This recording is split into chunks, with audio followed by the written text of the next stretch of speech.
Right then everyone, we've got a bit of an update for you. We've got an odd curveball as well today. Yes, there's another one. So, where we're going to start? Let's do the first bit. So, the PFCO, or your letter of recommendation from an NQE, how long before you have to take a GVC course? Well, we know that that's in Cap 722. It is set on in stone as such. So we've got until the 1st of Jan. Okay, so 1st of Jan, and we've got until 2024. So you have 4 years to keep your PFCO going. Don't let it lapse, just keep it going. Okay, so you've got to have a GVC past the 1st of January 2024. So PFCO holders, you don't have to rush out and get the GVC certificate if you don't want to. Okay. It might be handy to have if you fly for a lot of people, so you can put it into their ops manual kind of easily. Okay, so that's not a bad thing. Okay, so PFCO certs until the 1st of January 2024. If you let it lapse and your permission dies, that's it. Okay, so that's it. That's it. You have to have a GVC after that. Okay. So PFCO holders, I will invest the £100 deals that are going on at the minute, that kind of area. I would do my A2 CFC. It lasts 5 years, so that's £20 a year. The return on investment, it should pay for itself. Okay, so that's the first bit. Now, where else have we got to go? Minimum age for remote pilots. Once we're out of all the EU paperwork, so later next year, the DFT is actually going to do something with common sense. They're going to remove the age limit that's in there. They just want us out of Brexit, want all that stuff done. Then allegedly they're going to take it and just take it like this, and if you can pass the flyer ID test and stuff, you can fly. So hopefully the minimum age is going to be sorted out. Okay. So at the minute, it's 12 years in the open, 14 in the specific, but the DFT are going to do some stuff with that for the open category. Now, what else have we got? We've got tethered aircraft. So tethered aircraft, which is less than 1 kilo, exempt from the UAS implementing regulation. Right, so it's got to weigh less than 1 kilo, right? And it must be flown within limits imposed by a restraining device that attaches to the aircraft or to a surface. Now, what they have said is there's a maximum length on the tether, because they could see people doing silly things with this. So a tethered aircraft, your tether can be no longer than 25 metres. Okay, so that's not too bad, that's quite good. A little bit of common sense in there. We're doing well on the common sense, aren't we? There's a new article, so Article 265F of that will set out the penalties. Okay, and the penalties for the older A&O articles were set out in Schedule 13. But there's a general approach. There's level 3 fines for admin type offences, level 4 fines, but they're going to basically, there'll be a fine system in the new A&O. Okay, so the A&O is getting rewritten.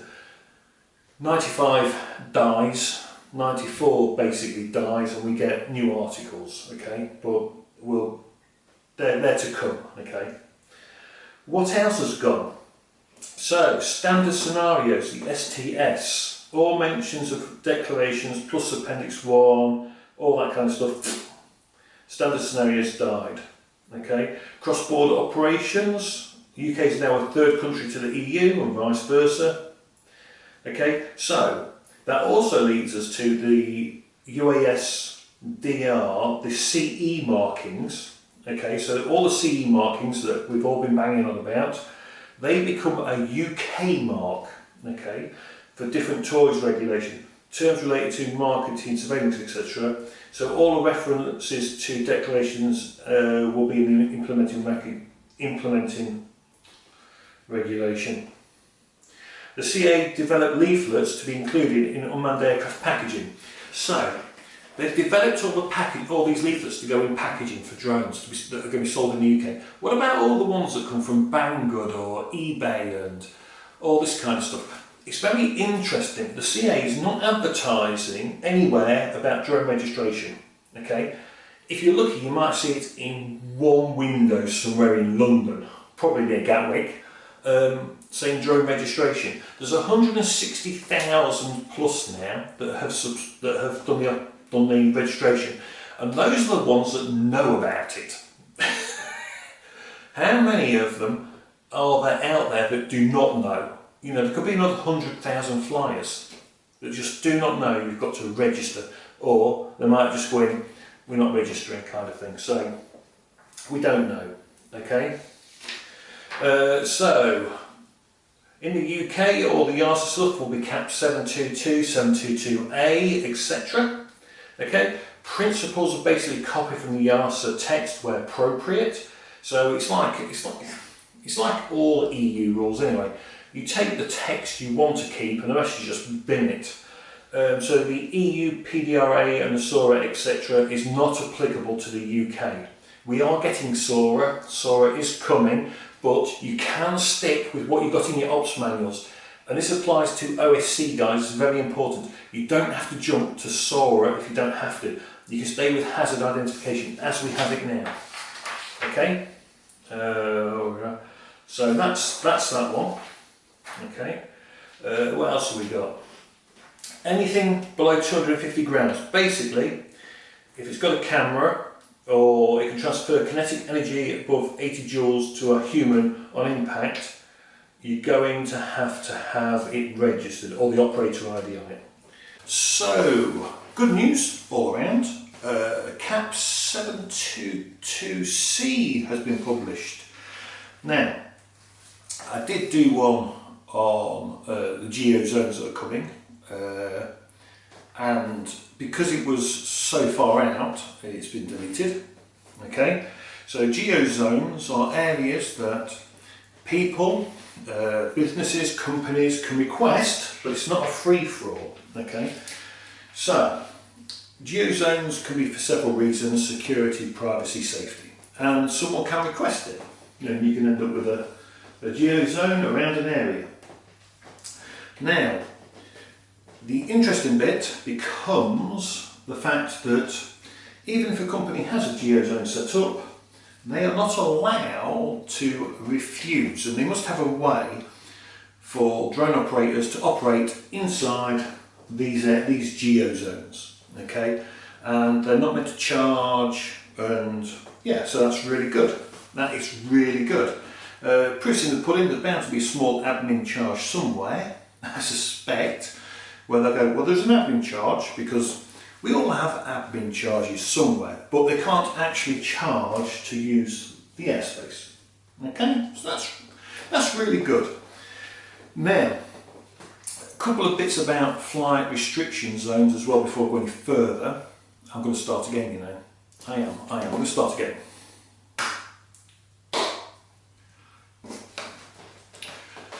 Right, CAP 722C has been released. It's got the new information for us, which is really good. Okay, so first things first, flight restriction zones. We all know flight restriction zones. They are from the surface up to 2,000 feet, and they are 2 to 2.5 nautical miles. Big circle with the runway protection zone sticking out as well. Okay, so it's just one big flight protection zone. With the runway stubs. Okay, now interestingly, CAP 722C states that an ATC cannot stop you from operating. They have to accommodate you somehow. So if you ever get a no from an ATC, from now on you cannot fly inside our flight restriction zone, what you need to do is point them to CAP 722C 3.1. Okay, so flight restriction zone operators cannot refuse the use of their zones. Okay, simple. And it's interesting, it does say unless for safety reasons. Now, that's a bit of get out of jail for them. Okay, however, It's their job to do the management of the airspace. It's not, they do not own it. Very important. Okay, Cap 722C is clear. It is a state asset. So all airspace is a state asset. Don't own it.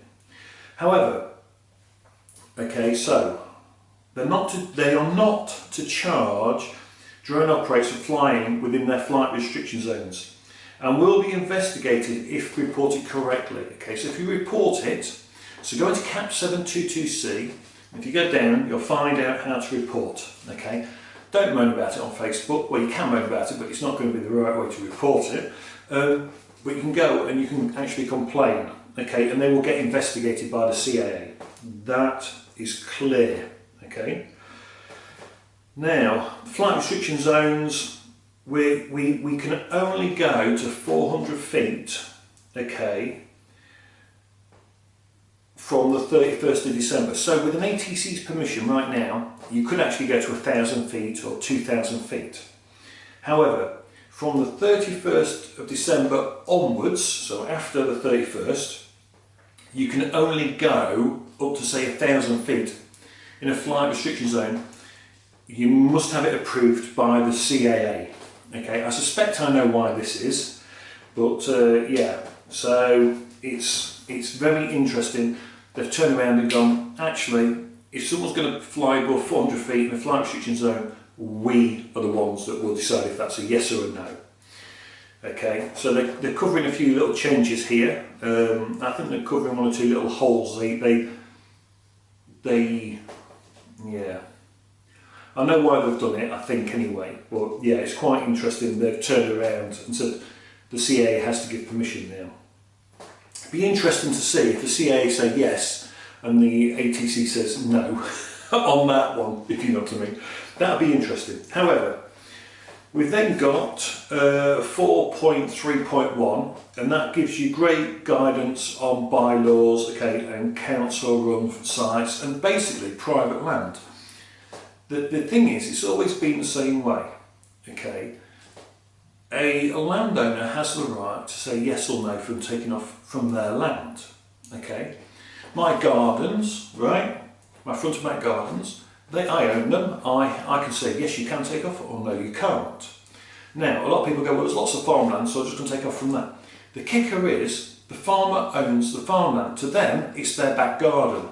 To you, it's a field. To them, it's their back garden. Okay, so you should have permission. Okay, and that will be the interesting thing. But basically, overflight, the CAA saying overflight, that's fine. Cap 722C clears a lot of it up. Okay, remember footpaths, while you have a right to cross it, you don't have the right to have a picnic on it, and taking off with a drone is, it's probably a bit of grey. So, you know, really the farmer does own the land under the footpath, but you've got a right to cross it. So it's one of those areas, you know, but basically 4.3.1, read it, it gives great advice about bylaws, okay, and when flying from council land, okay. Yeah, and that's it. It kind of took my curveball and threw it away. So the original video I had on Geo Zones needed killing, so I have done. It looks like the only thing we can get charged for is an admin fee, so we've got our Geo Zone here. Anyone that's got a Geo Zone, they have to have a way for us to communicate with them, and they have to give us access. There has to be some sort of procedural way for us to be able to access this airspace, because it is state owned, and we're just using the airspace. We just need a little takeoff point. How much we will get charged to, you know, the admin fee is the interesting question. The CA did not cap it. Okay, so while they can't directly charge you for flying in a flight restriction zone, and they can't charge you for flying in a geo area, what they could do is they could charge us a small admin fee, I think. But it looks like if you read Cap 722C, it's not going to be an easy thing to request a Geo Zone anyway. So I don't think there's going to be that as many as I thought there was going to be. Yeah, and it's not as bad as it looks. although the proof is always in the pudding. You know, I think when they created the flight restriction zones and we suddenly had ATCs telling us, no, we can't fly, or you've got to pay money, and, you know, we all kicked up a stink, hang on a minute, we've been locked out of this airspace. I do think it's been taken on board by the CA and they've gone, yeah, we need to do something to fix all this. And, you know, as soon as you get a problem with an ATC saying you can't fly, I suggest you point them to cap 722C, you know, and 3.1 in there straight away, where it says they cannot refuse. If they do, you know, the reporting procedures in cap 722C, just report them to the CA. You know, the CA is going to go, yeah, you need to accommodate them somehow, you know, make it work, kind of thing.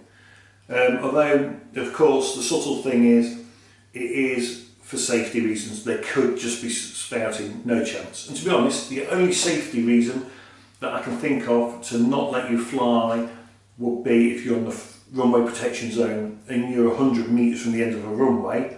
But even then, I know people that have flown in those areas with a lot of air traffic control, you know, in place, and yeah, it's possible to do it at times. So yeah, but no, I think it's really good. I think it's a good cap. It does sort out a lot of things. It's never perfect, but nothing ever is perfect. But it's gone a long way, and that's that. And finally, it looks like the new flyer ID test and operator IDs may be starting to filter through. I've heard the operator IDs changed to a longer number, so that'll be interesting. And I've heard the flyer ID test is still on for the 15th, so only 4 days away from the new flyer ID test for those that want to do it, etc. Okay, right. Have a good one, guys. Take care and safe flying.